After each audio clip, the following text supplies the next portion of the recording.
pemirsa setia Spotlight, masih dalam rangkaian liputan tim Spotlight di Tokyo, Jepang. Kali ini Spotlight akan mengajak Anda untuk melihat sisi lain kemegahan kota Tokyo.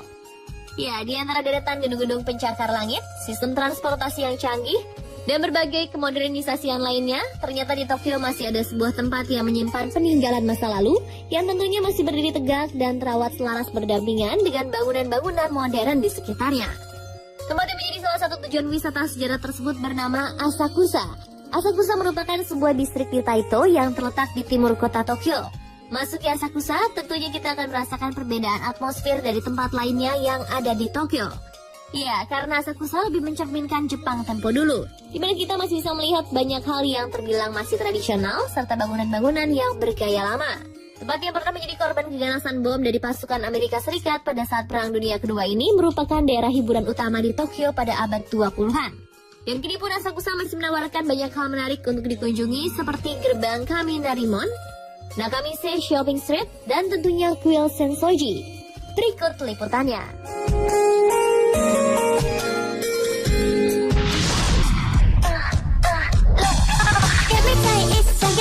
Genre kisah merupakan beca khas Jepang. Berbeda dengan beca yang ada di Indonesia, genre kisah hanya memiliki 2 roda. Karena itu beca khas Jepang ini tidaklah di kayu, melainkan ditarik dengan menggunakan tenaga manusia sebagai penggeraknya. Genre kisah sendiri digunakan pada tahun 1870-an sampai dengan 1940-an. Sebelum mengikuti tur dengan genre kisah, kita dapat memilih beberapa paket yang ditawarkan. Di antaranya adalah paket 10 menit dengan biaya sebesar 3.000 yen atau sekitar Rp346.000. Paket lainnya adalah 20 menit, 30 menit, dan juga 1 jam. Walau paket yang ditawarkan untuk keliling Asakusa menggunakan genre kisah ini terbilang mahal, namun pengalaman menaiki genre kisah ini merupakan hal yang tidak terlupakan. Para penumpang pun benar-benar dilayani seperti seorang raja. Pertama-tama untuk menaiki genre kisah, penarik genre kisah tersebut akan memberikan sebuah bangku kecil pada penumpangnya untuk digunakan sebagai pijakan. Berbeda dengan beca yang ada di Indonesia, menaiki beca khas Jepang ini penumpang diharuskan mengenakan sabuk pengaman. Selain itu, penarik genre kisah akan memberikan selimut berwarna merah untuk digunakan para penumpangnya. Bukan hanya itu pemirsa, agar penumpang beca khas Jepang ini tidak kerepotan membawa tasnya, penarik beca Jepang ini juga telah menyediakan tempat khusus untuk tas penumpangnya. Setelah memastikan penumpangnya duduk dengan nyaman, perjalanan pun dimulai. Selain menarik becanya, para pengemudi genre kisah ini juga berperan sebagai pemandu wisata, bahkan mengambil foto Anda saat menaiki genre kisah.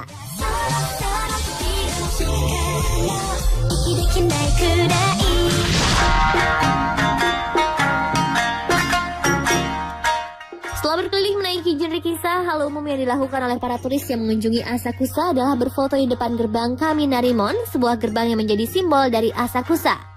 Gerbang yang berumur lebih dari 1000 tahun ini merupakan pintu masuk menuju kuil Sensoji. Nama asli dari gerbang Kaminarimon ini sendiri adalah Furanjinmon atau Wine and Thunder God Gate. Karena itu, gerbang Kaminarimon juga dikenal sebagai gerbang petir. Gerbang yang didirikan oleh Taira no Kimasa pada tahun 942 ini didesain megah dengan lentera kertas berwarna merah berukuran besar di bagian tengahnya. Di sisi kanan dan kiri gerbang terdapat 2 patung dewa pelindung, yaitu Raijin yang merupakan dewa petir dan juga Fujin yang merupakan dewa angin.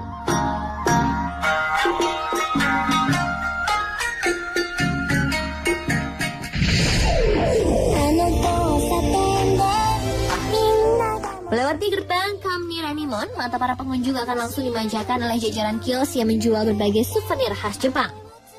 Ya pemirsa, inilah yang dinamakan dengan Nakamise Shopping Street yang merupakan salah satu tempat pembelian cenderamata favorit para turis yang ke Jepang.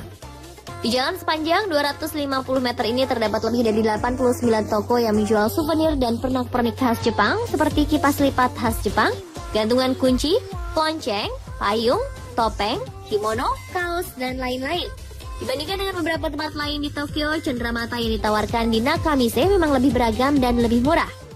Tapi tunggu dulu pemirsa, murahnya di sana tentunya berbeda dengan di Indonesia ya.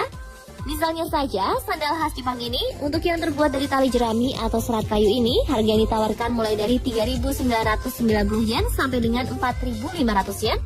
Atau apabila dirupiahkan sekitar 460.000 sampai dengan 500 ribuan. Nah, untuk yang terbuat dari kayu dijual dengan harga mulai dari 5.600 yen sampai dengan 7.990 yen. Atau sekitar 650.000 sampai dengan 950.000 rupiah. Untuk pakaian khas Jepang seperti kimono dan yukata, harga yang ditawarkan mulai dari 450.000 sampai 2 jutaan. Mahal memang, tapi tidak ada salahnya untuk membeli beberapa souvenir sebagai kenang-kenangan. Setelah berkeliling, lalu perut sudah terasa lapar. Jangan khawatir pemirsa, karena di Nakamisei juga tersebar beberapa kios yang menjajakan makanan dan minuman khas Jepang, mulai dari yang ringan sampai yang berat. Salah satunya adalah kue isi kaca merah ini pemirsa. Makanan lainnya yang ada di sini antara lain adalah mochi dengan berbagai rasa, senbei yang merupakan snack dari beras, dan beragam snack lainnya.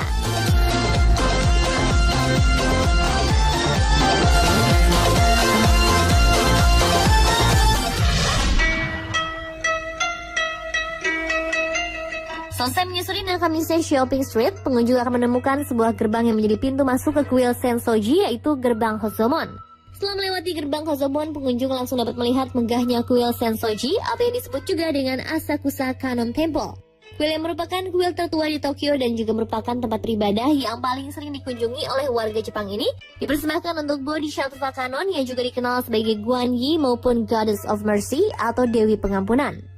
Menyusuri halaman utama dari kuil yang selesai dibangun pada tahun 645 ini, kita akan melihat beberapa tempat yang sedang dikerubungi pengunjung.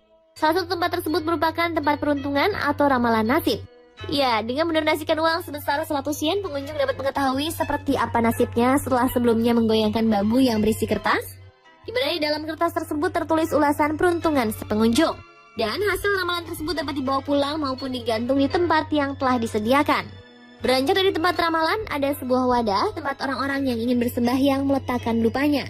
Setelah itu, mereka mengkibas-kibaskan asap dupa tersebut ke dirinya, di mana hal tersebut dipercaya dapat menyembuhkan penyakit di tubuh mereka dan juga mencegah datangnya penyakit. Nah, berjalan ke sebelah kiri juga ada sebuah wadah air. Di situ dapat terlihat banyak pengunjung yang melakukan ritual, di antaranya ada yang minum serta membasuh dirinya dengan air yang ada di wadah tersebut. Konon membasuh diri dengan air dari kuil tersebut dapat menghapus dosa-dosa dan juga mendapatkan serangkaian berkah. Setelah menyucikan diri, para pengunjung pun menuju kuil. Sampai di pintu masuk kuil ada sebuah ritual yang dilakukan beberapa orang, yaitu melempar koin terlebih dahulu ke kotak khusus. Setelah itu mereka pun berdoa dengan khusyuk. Di dalam kuil, para penganut Shinto berdoa di dalam ruangan kecil. Namun tidak semua orang diperkenankan untuk masuk ke ruangan tersebut.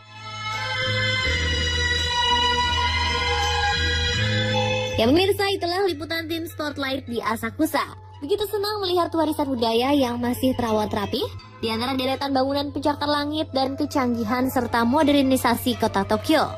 Semoga Indonesia dapat mencontoh hal seperti ini, dan segala warisan budaya Indonesia pun dapat lestari dan dinikmati penerus bangsa selanjutnya.